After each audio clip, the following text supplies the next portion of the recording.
हिंदू राष्ट्र बनाने की सोचने वाले मनीषियों, कुछ बातें मेरी भी सुन लो। दुनिया में तथाकथित संप्रदायों की अर्थात धर्मों की गिनती ही नहीं है, यानी असंख्य धर्म हैं जो धर्म नहीं सिर्फ संप्रदाय हैं। लेकिन अकेला हिंदू संप्रदाय ऐसा है जिसमें दायां हाथ अलग तरीके से मनाता है, बायां हाथ अलग ही तरीके से। दायां हाथ तो बाएं हाथ की अंगुलियां काटकर फेंकने की बातें करता है और बायां हाथ दाएं हाथ को सीधे कंधे से ही उखाड़ फेंकने की योजनाएं बनाता है। अर्थात हकीकत यह है कि बाप, बेटा, पोता तीनों अलग अलग मान्यताओं के प्राणी हैं। प्राणी इसलिए कह रहा हूं कि तीनों में मनुष्यों के गुण नहीं हैं। सोच लो, जब दोनों हाथों में अर्थात एक ही घर में इस प्रकार का विद्रोह चल रहा हो तो हिंदू संप्रदाय में तो न जाने कितनी प्रथाएं चल रही हैं जो एक दूसरे का घोर विरोधी हैं। हिंदू संप्रदाय का विनाश होने का यही एक कारण है, वरना दुनिया का ऐसा न कोई व्यक्ति विशेष है ना ही कोई संप्रदाय विशेष कि हिंदू संप्रदाय की ओर आंख भी उठाकर देख सकें।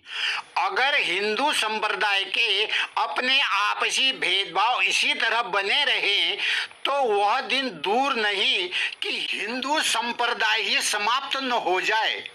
तब न वैदिक काल रहेगा, ना ही मनुवाद और ना ही यह ब्राह्मणवाद।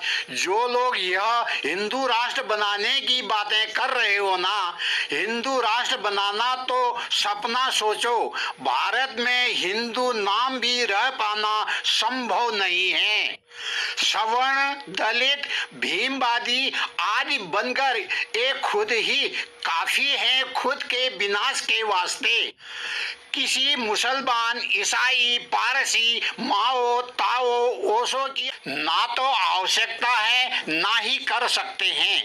हाँ, फिर हिंदुओं के अपने ही हाथों अपना ही विनाश कर लेने के बाद अन्य संप्रदायों का बोलबाला रहेगा। जो यह हिंदू राष्ट्र बनाने की पुरजोश कोशिशें कर रहे हो ना, खुद का ही विनाश करने का अथक प्रयास कर रहे हो। सोचो ना, आखिर हिंदू राष्ट्र बनाना कौन चाहते हो और कितने देशों को मिलाकर बनाना चाहते हो? बस 2-4 ब्राह्मण और 2-4 गांवों को मिलाकर? तुम खुद सोचो, हिंदू राष्ट्र बनाने वाले सवर्णों की हिंदू राष्ट्र में छोड़ो, हिंदू संप्रदाय में बराबरी का स्थान देने के लिए अपने साथ किस किस को लेना चाहते हो? पूजा घरों में पूजा के लिए, समाज में साथ खाने के लिए किस किस को साथ रखोगे? अब पाषाण युग नहीं रह गया है सज्जनों। यह सबको भली भांति मालूम हो गया है कि कौन किसका कितना शोषण करते आया और अभी भी कर ही रहे हैं। फिर कौन किसके साथ रहेगा यह बताने की आवश्यकता ही नहीं है।